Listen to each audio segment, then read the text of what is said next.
Coming up next on Passion Struck. The more difficult question, how can we change this? I think what it takes is a critical mass of people who are prepared to make that change. It takes the pioneers who are prepared to go out on a limb and challenge the conventional beliefs and views about what we're doing.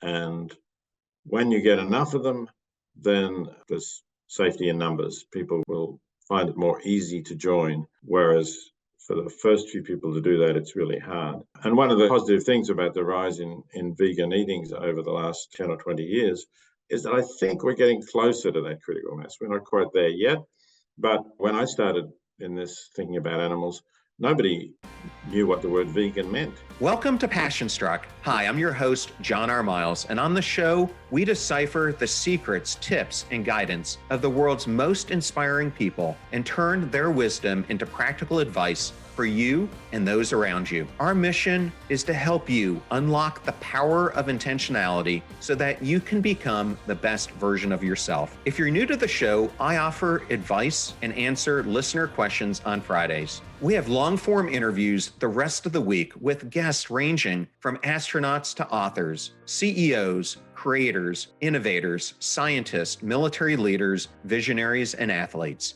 Now, let's go out there and become Passion Struck.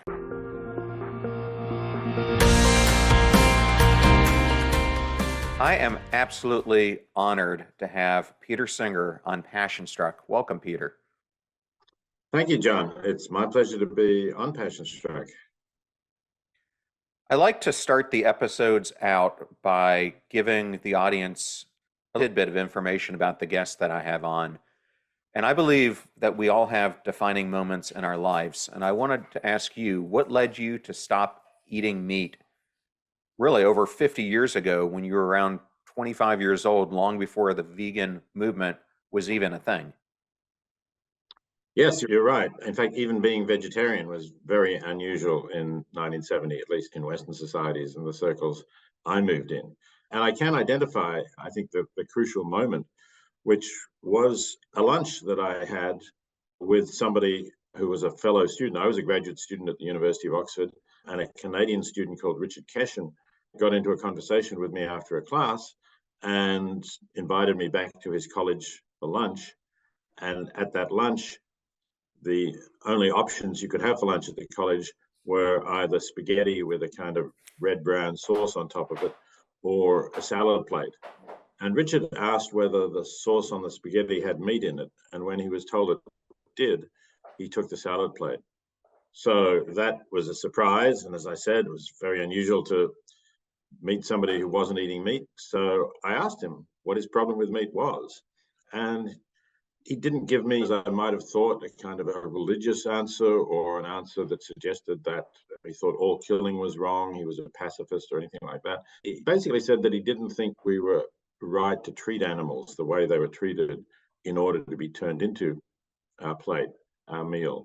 And he didn't just mean the killing, he meant the suffering that we inflicted on them along the way, which I didn't really know much about at the time, just as there were a few vegetarians. So there was really no discussion of factory farming. I'd imagined that animals were all living outside pleasant lives until they got humanely killed. But Richard encouraged me to look into that, and I did. That was certainly not the case. It was from that moment on, I guess, that started the train of thought that led me quite soon to stop eating meat. You wrote Animal Liberation in 1975, about 5 years after that discovery, and it's played a major role in creating both the animal rights movement and the vegan movement. Why did you think now was the time to update a renewed version of it? Well, one thing, I did revise the original 1975 version in 1990, so there was a 1990 edition that was updated, but that's 33 years ago. And the book has quite a lot of descriptive material, as well as the ethical argument, which hasn't changed so much. There's a lot of description of particularly factory farming and what goes on there with animals, but also of the experiments that are done on animals, a lot of which I think are cruel and unnecessary. But people reading the book in 2023 would say, well, this happened in the 1980s, but what's the relevance of that? What's happening since? Haven't things improved? And so I felt I needed to update that to keep the book relevant. And the other thing was, I also wanted to let people know about the progress that has been made, which is a positive story, but it's certainly not enough. And I didn't want people to be complacent and think, oh, well, all of those problems Singer wrote about in the 70s have been taken care of, because that's certainly not the case. And then finally, I wanted to add in climate change, which is obviously a really major crisis that the world is entering, and which is connected with what we eat, because the raising of animals for food is a major contributor to greenhouse gases. So I want to bring that in too. Okay, and I think for someone who's listening and they haven't read your book before, they might not be familiar with the term speciesism. Can you explain what speciesism is and what are two major examples that you consider in the book? Yeah, certainly. So we're familiar with racism and sexism. In both those cases, we have a dominant group, a powerful group, whites, males, who use their dominant position to take advantage of those who are outside that group and develop a whole ideology to suggest that those outside the group are in some way inferior to them. This is most blatantly, say, in the kind of racism that led to the slave trade, which said that Africans were really only fit for being slaves or being led by white people. And really, we can now see very plainly was an ideology to justify them enslaving Africans and using them for free labor. Well, the term speciesism is intended to suggest that humans as a whole are a dominant group when it comes to our relations with the other sentient beings on our planet, non-human animals who also have interests in not suffering pain, in enjoying their lives, and whom we also use and exploit in many ways for their flesh, their meat, for their milk or eggs, as tools for research in laboratories, sometimes killing them for fur. We also developed this ideology which says, well, either they don't feel anything or they're so inferior to us that it doesn't matter, or God permits us to do this to them. And I think it's just as similarly unjustified as racism and sexism are unjustified. It's just an assertion of our brute power and an attempt to smooth that over and make us feel good about it. We need to really look very critically at that and change our thinking about animals and then change our practices too. What are some of the biggest strides that have been made in toppling speciesism since 1975 when you wrote the book? Well, I wish I could say that we have made huge advances in toppling speciesism, but I think we're only still nibbling at the edges of it. We do have more understanding of the idea of animals as other beings who have their own lives to live. We have a lot more scientific research, understanding that they're like us in various ways. I just happened to glance at the New York Times online half an hour ago before coming on this program, and I saw a little article about why do apes spin. There's images of apes who are grabbing onto vines hanging from trees and spinning around, just as children might do on a kind of playground to spin, and suggesting maybe the reasons are the same as us. They enjoy it. They find it fun to be in that situation. And that's not only true of apes. There's a lot more research going on about the complexities of behavior of cows and pigs and chickens and fish too. With more evidence about fish being capable of feeling pain and having great variation in their capacities. So I think that's important, and that's starting to break down the speciesist barrier. But also there have been some changes in law. The European Union, for example, has a basic law recognizing animals as sentient beings, which means that they're not just items of property. They're not just things like tables and chairs. And the United Kingdom recently passed a similar law. So that's an important recognition. I think there are more people who understand this view, and some of them have become vegetarians and vegans as a result of that. So that's a good thing. There are efforts to recognize the rights of great apes. They've been going through the courts in a number of countries. In the United States, they haven't succeeded, although they have recently in New York State, the Court of Appeal, the highest court in New York State, had a split verdict on the question of rights for a misnamed elephant, I should say, in the Bronx Zoo. And two of the judges would have upheld the complaint and granted Happy the right to a better life, but the majority did not. But in some countries, those lawsuits have succeeded, particularly in Latin America. There's a couple of cases in Argentina recognizing the rights of apes.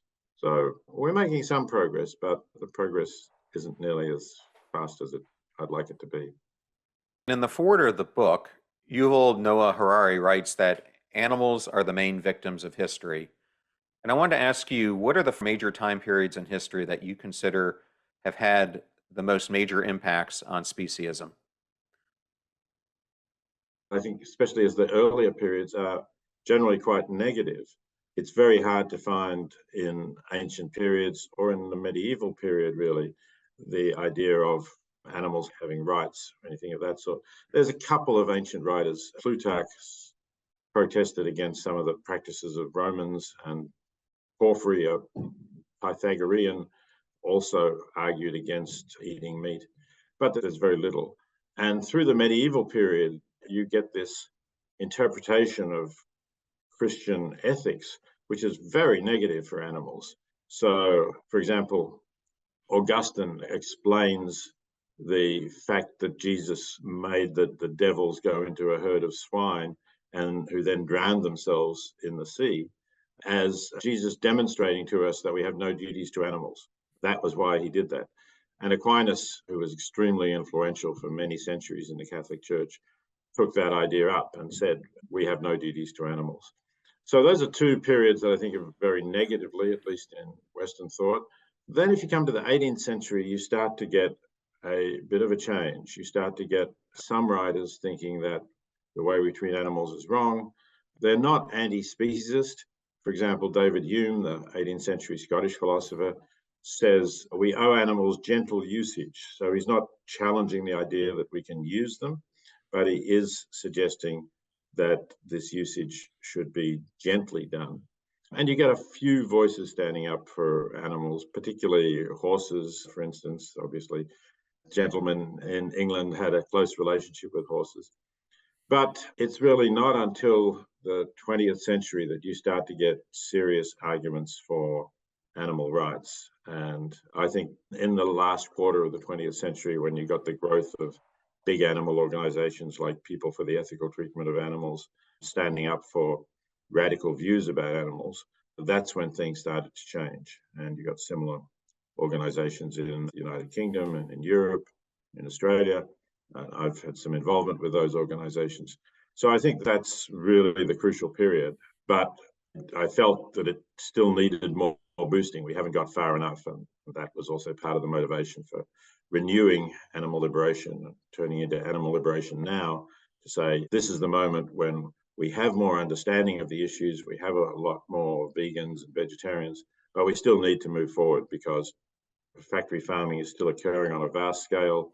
It's a disaster for animals. It's a disaster for public health, for humans. It's a disaster for the climate. We really need to do something about that.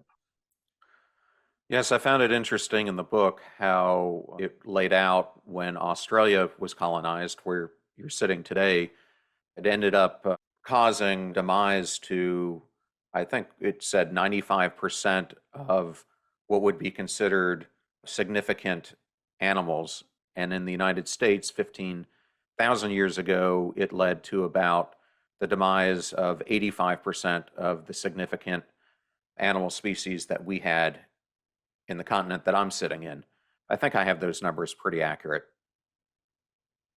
Yes, I can't vouch for the numbers, but it's certainly when humans arrived in these places where there had not been humans before, there were great extinctions of the species that they could hunt and kill. Same is also true in New Zealand, which was much more recently settled by humans as late as the 13th century by the Maoris. And the name Maori comes from the moa, the giant bird, like a giant ostrich, that was plentiful when humans arrived and became extinct fairly rapidly thereafter. One of the other interesting things that Yuval wrote in the foreword was that for billions of years, life was dominated by natural selection. And he wrote that now it's being dominated by an intelligent higher power. Do you agree with that sentiment? The intelligent higher power being humans. Being humans, yes. Yeah, we are individually intelligent. There's no question about that. But are we intelligent collectively? I think we're being tested very severely on that. Climate change maybe is the greatest test of whether individually intelligent beings can work together to prevent something that threatens to be a catastrophe for all of us. I have to say, we're not doing too well in rising to that challenge. So we'll see whether the planet is really being run by intelligent beings who are intelligent enough and unselfish enough to put aside their personal interests and work for the general good. On the podcast, I have tried to do a number of episodes that have focused on climate change, ethics and morality, systems change, and altruism.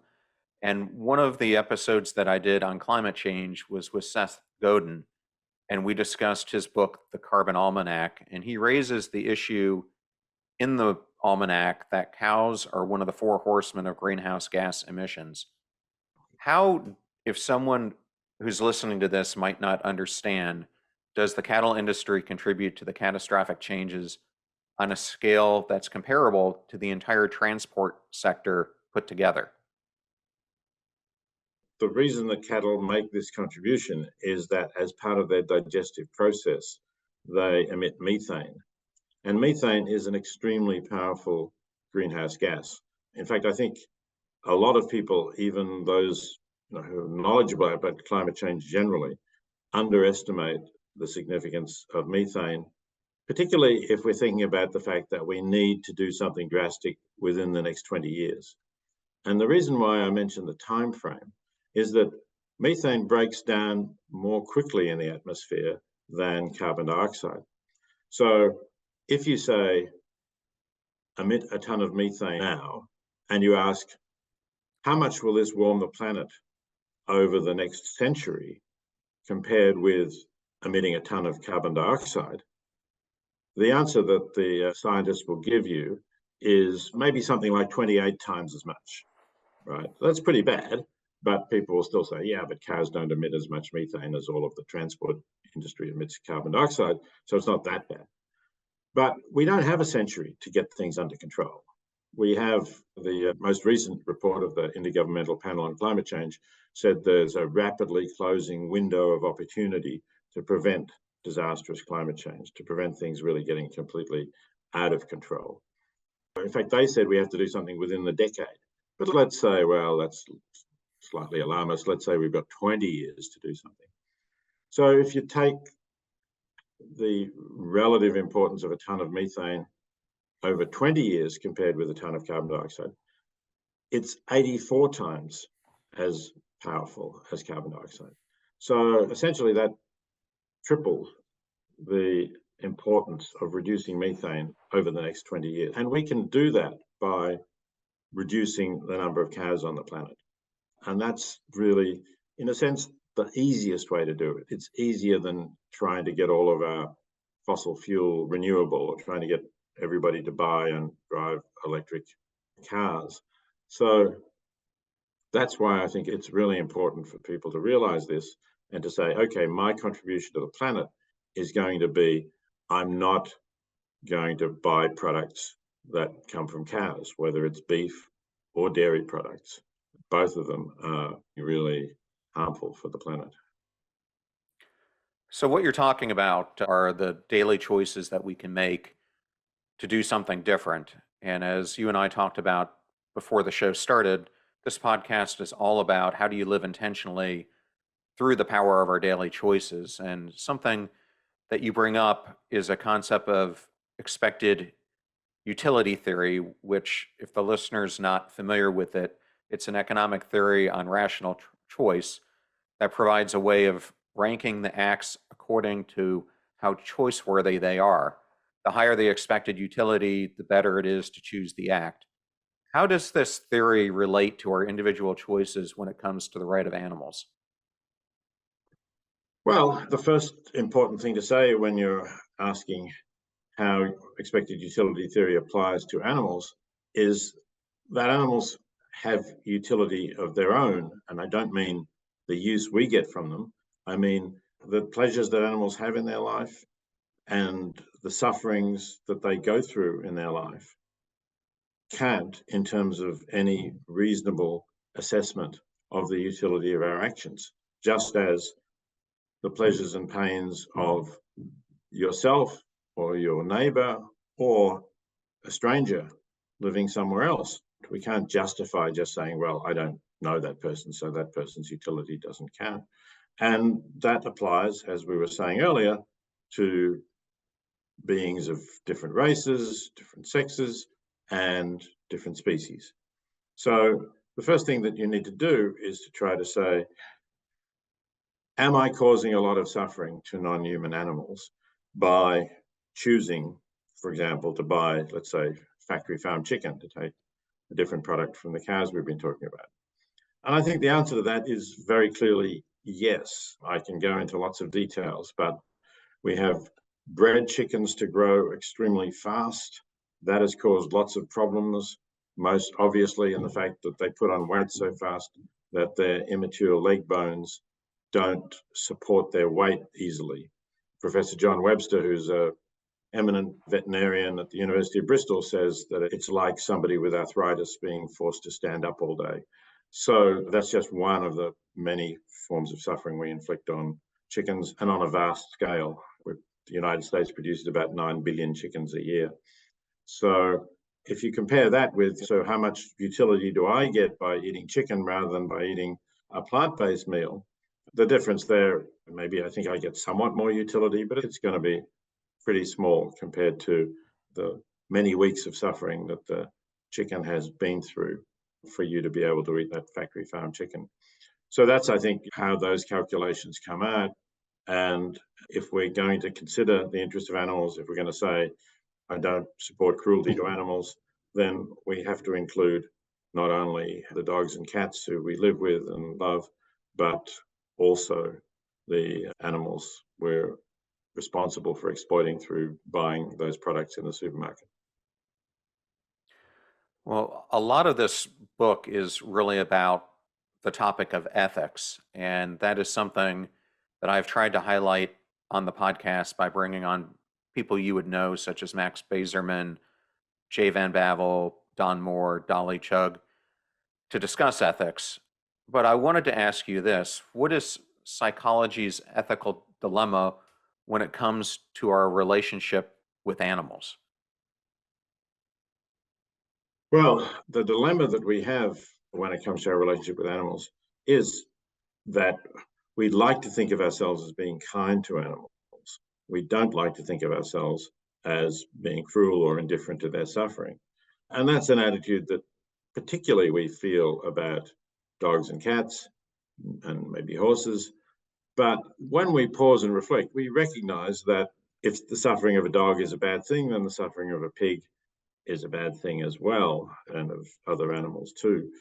So we don't want to think of ourselves as involved in inflicting a lot of suffering on animals.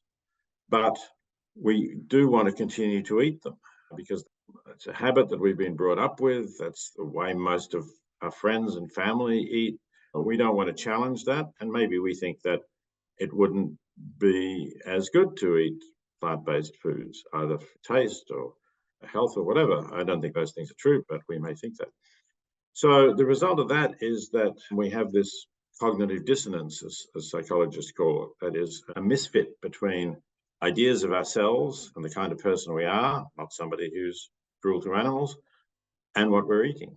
And the interesting thing that psychologists have shown through a clever set of experiments is that when we actually think about what we eat, we tend to think less of those animals. So the psychologist asked students in a group to answer a whole lot of questions. They didn't tell them the experiment was about attitudes to animals. A whole lot of questions that included questions about, do you think cows and pigs and chickens are capable of feeling things? Do you think they feel pain? Do you think they're intelligent? To what extent? And so on. So they got them to answer those questions. And then they did other things. And later on, they then said, okay, we're now going to serve you lunch.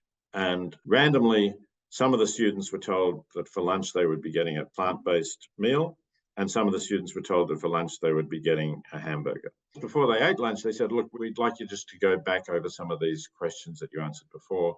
Can you tell us again some of these things about what you think about animals? And the ones who were getting the plant-based meal didn't change their attitudes to animals at all. They gave the same answers that they had previously. Whereas the ones who now knew that they were going to be eating beef very soon actually took a lower view of the capacities of cows than they had in the earlier round of questions.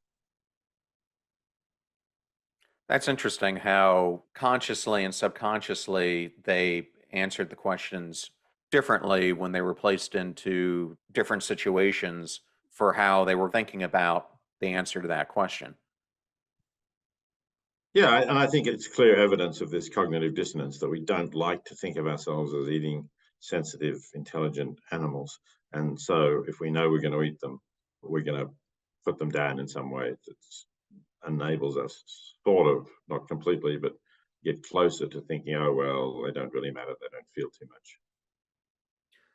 Thinking about consciousness, how does consciousness apply to animals and their psychological and physical needs? Because I know that this is something that you cover in the book as well.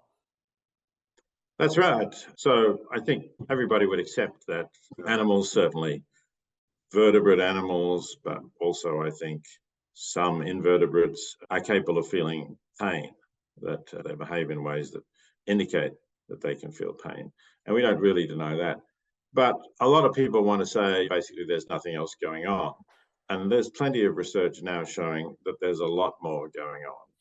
And that applies both to negative things. For example, research showing that animals get bored and that they suffer from boredom and try to relieve that boredom in various ways. And this is not only true of the animals that we normally think of as more intelligent, like dogs or perhaps pigs, but it applies to chickens as well. And chickens want something to do, and they're better if you give them things to do.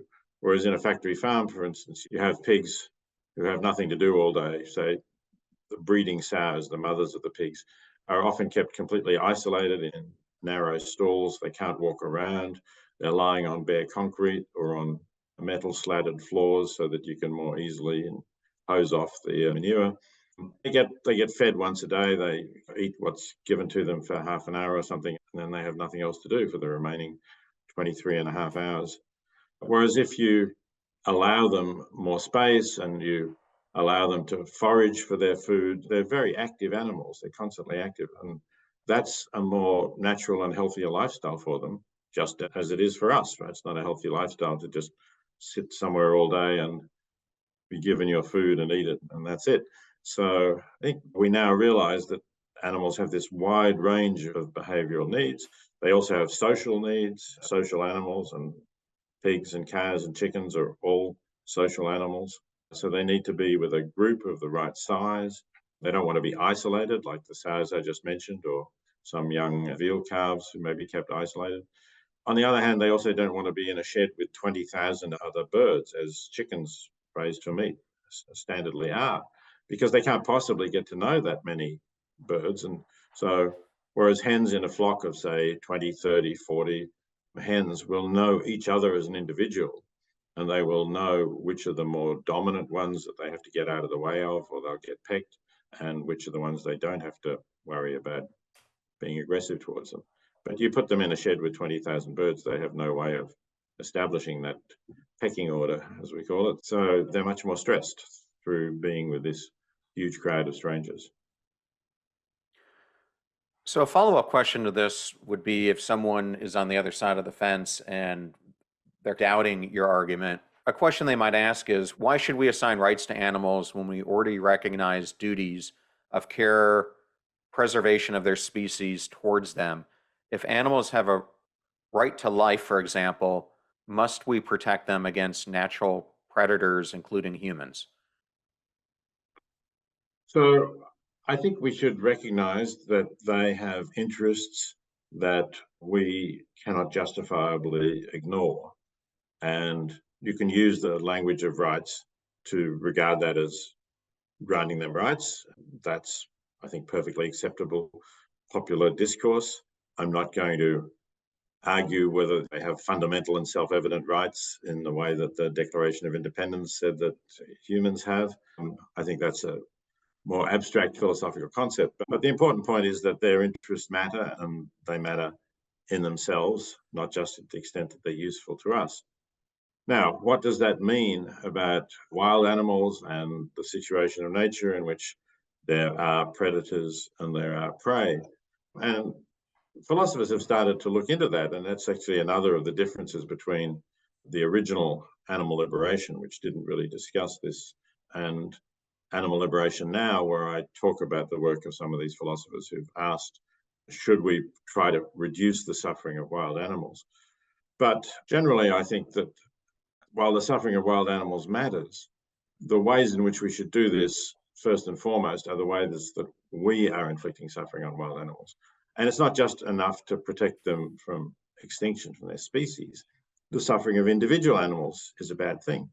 So, for example, if we put in windows in our house that birds don't see and they try to fly through what seems to them to be an open space and kill themselves or injure themselves crashing into windows, that's something that we can do something about. We can prevent that. We can cut forms of glass that the birds can actually see.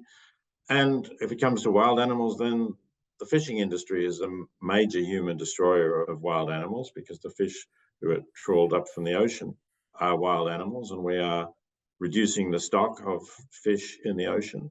And even if you buy farmed fish, at least if you buy carnivorous farmed fish like salmon, you're still responsible for the trawlers out in the ocean, because they're catching huge numbers of cheap, low-value fish to be ground up, turned into pellets, and then fed to these carnivorous fish. So it's actually worse to eat farmed salmon than to eat fish who are caught directly in the oceans, because firstly, the farmed salmon have a worse life, and secondly, you're responsible for killing even more fish when you eat carnivorous fish. So that's another area where we can change our practices with regard to wild animals. But I'm not advocating that we try to eliminate predators. I think that would be disastrous for ecosystems. And I don't think anyone is really seriously advocating at this stage. There may be questions about reintroducing predators into areas where they become extinct, about whether is that a wise move or not? Does that take into account the interests of the prey species? But we do need some balance in our environments. And if we don't have predators, then the prey species will multiply, and quite likely they'll starve to death as they run out of food. And that's going to be a worse and slower death than being killed by wolves, for example. Well, I found it interesting that in the book you argue just as society adopted racism and sexism because it served the interest of the dominant groups, so too are speciesists, allowing their interest to override the greater interest of members of other species. And I think a lot of this has to do with our perceived identities. And I wanted to ask why, when our identity is on the line and we feel threatened, are we resistant to information that challenges beliefs about the dominant groups we belong to? And a follow up to that would be, how do we change this behavior? Well, the phenomenon is certainly a familiar one, and it's not familiar only in the case of humans vis-a-vis animals, but as you were suggesting, it's also familiar in the case of dominant races or the male dominance over females. We're reluctant to absorb information that will make us change practices that we're comfortable with. And very often, therefore, we don't look at it. We just ignore it. People will even say to me, don't tell me about factory farming. I don't want to spoil my dinner. And that's, I think, a really ethically dishonest practice. If somebody is that aware of that, then they should be saying, I do want to know about what's happened to the animals I'm planning to eat for dinner, because I want to be ethically aware and I need that information. And I don't like to make comparisons between the Holocaust and animals, really, but we're all too familiar with the decent Germans who had nothing to do with the Holocaust, except They didn't inquire into what was happening to the Jews, their neighbors who were being taken away by the Gestapo, because that would have made life very difficult for them to accept that they were ethical people, not doing something to protest about this. But of course, it would have been very risky for them to protest about it. Well, it's not so risky to stop eating animals, but still, people do adopt these strategies in order to avoid doing it. Now, you then ask the more difficult question, how can we change this? I think what it takes is a critical mass of people who are prepared to make that change. It takes the pioneers who are prepared to go out on a limb and challenge the conventional beliefs and views about what we're doing. And when you get enough of them, then there's safety in numbers. People will find it more easy to join, whereas for the first few people to do that, it's really hard. And one of the positive things about the rise in vegan eatings over the last 10 or 20 years is that I think we're getting closer to that critical mass. We're not quite there yet, but when I started in this thinking about animals, nobody knew what the word vegan meant. If you'd said to somebody, I'm a vegan, they would have looked at you as if you'd said you're from a different constellation. So that's changed, and plant-based products are in supermarkets everywhere in affluent countries. So I think that it's getting easier to build that critical mass, and it's getting easier for other people to say, yeah, I'm joining. Well, I recently did a really interesting interview with Gaia Bernstein, who's a law professor at the Seton Hall Law School, and she's written this new book called Unwired. And what it's trying to tackle is the addiction so many people have to their smart devices. And one of her arguments in it was for a long time, people smoked, and there was really no stopping it until the leaders started to recognize the health issues that it was causing. And then it was really the health industry that started to announce the alarming facts of how it was leading to people's early demise. And she was equating that the same thing needed to happen as it pertains to social media and how it's creating loneliness, depression, more anxiety, social distortion, etc. But as I was thinking about that, it also made me think of the way that we eat. And I wanted to ask, how do you think leaders, whether they're in the government or the leaders of the food industry, play an important role in perpetuating the beliefs that we have about our food habits? Well, in the United States in particular, the corporate agribusiness lobby is extremely powerful, and that makes it difficult for political leaders to take a stance against factory farming. They've done something. When Joe Biden came into the White House, there was a statement about the dominance of big corporate agribusiness, and the statement was more about doing things for small farmers than about animals. But it was something of a challenge. But I can't say that a lot has really happened in the Biden administration to change things with regard to corporate agribusiness and factory farming. The leader who has stood out and made a stand about plant-based eating is Eric Adams, the mayor of New York City, who is himself a vegan and has instituted, I think, vegan school lunches 1 day a week in New York schools. That's a lot of lunches. And I think put vegan meals into New York hospitals, at least as an option for every patient. So he's stood out on this. And personally, on the health issue, I think is why for him this is really so important, because going plant-based really made a significant improvement in his health. And Cory Booker is a senator who's spoken up for a plant-based diet, but it's not very common in the United States. So I think that we do need more leaders to stand out, and particularly we need people in the health sectors. There have been some of this, but rather more in Europe and the UK than in the United States. So The Lancet, which is one of the top 2 medical journals in the world, set up a commission called the Eat Lancet Commission, looking at diet and health.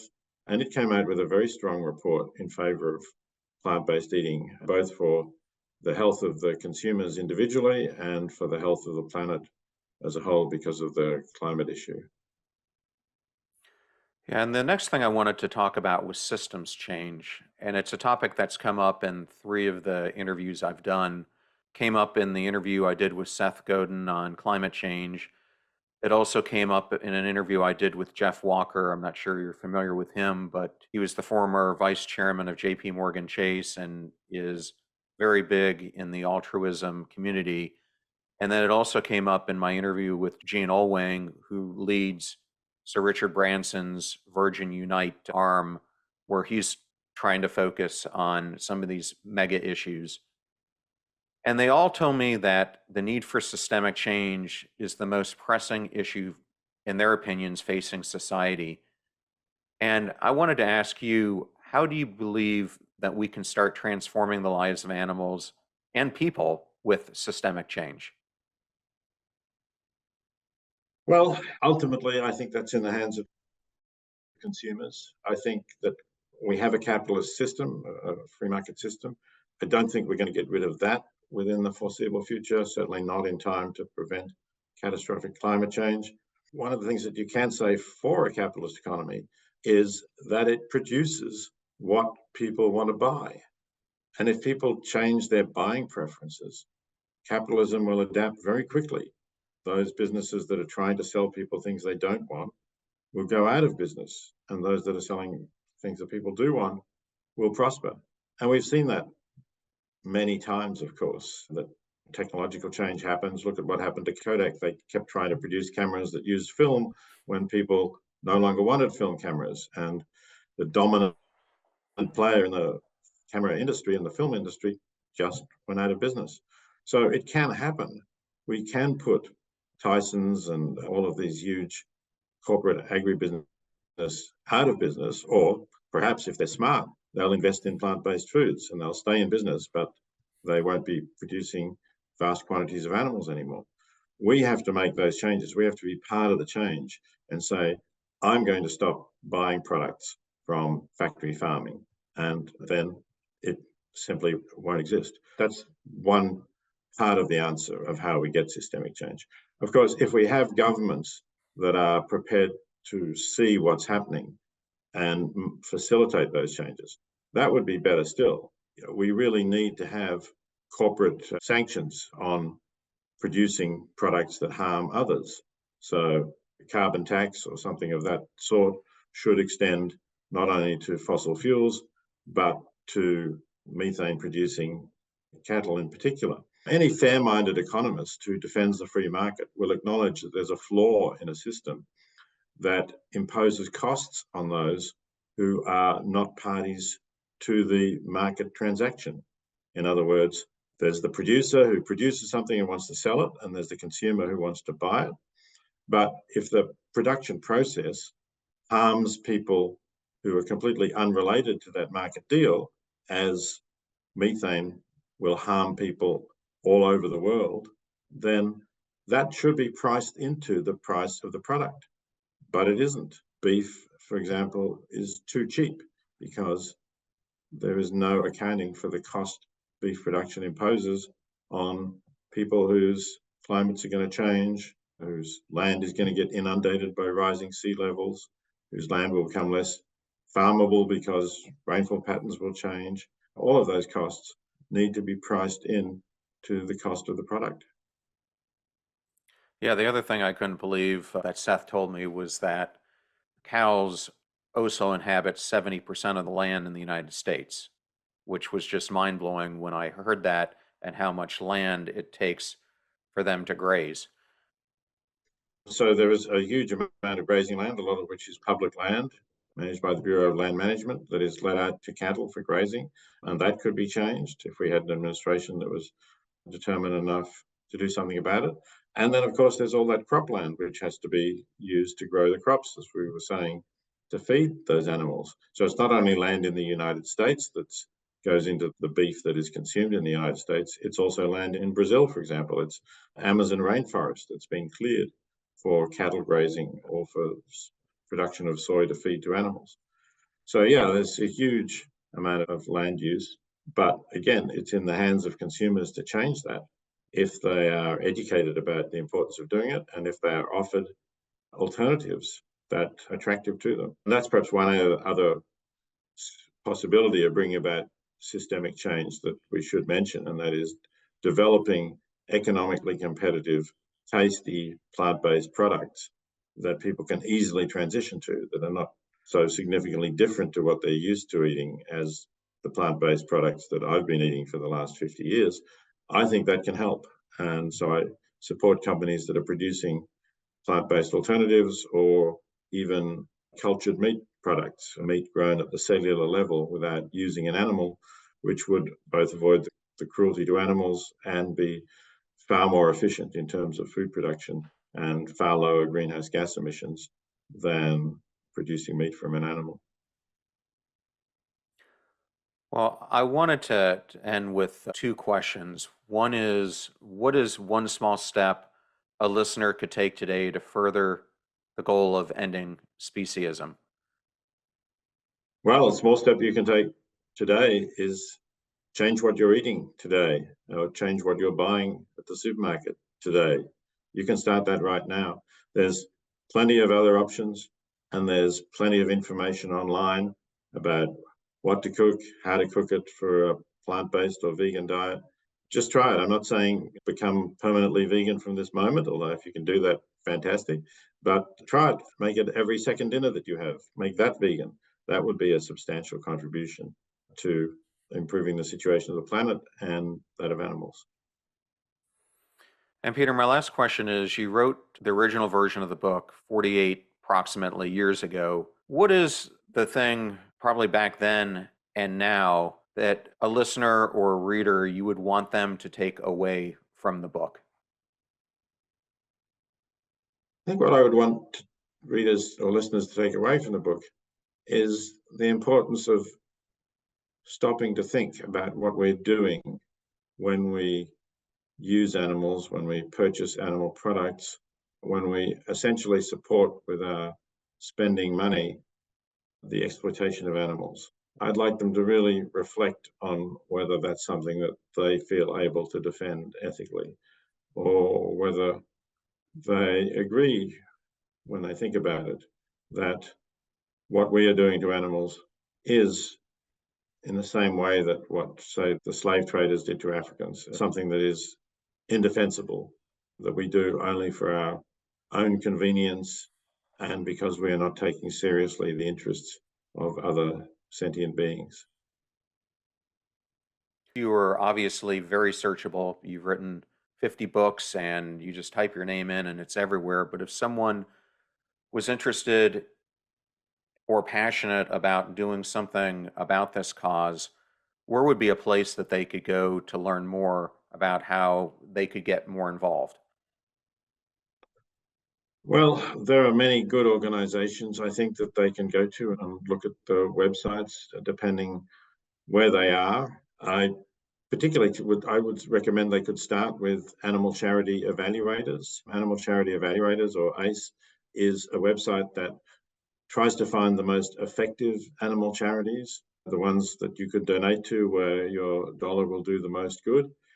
But it's not only a question of donating. If you want to get involved with them, support them, it will give you the names of some of the most effective organizations, and you can choose which of the ones that you want to support. So that's one thing that I would ask people to do, to get involved with the animal movement.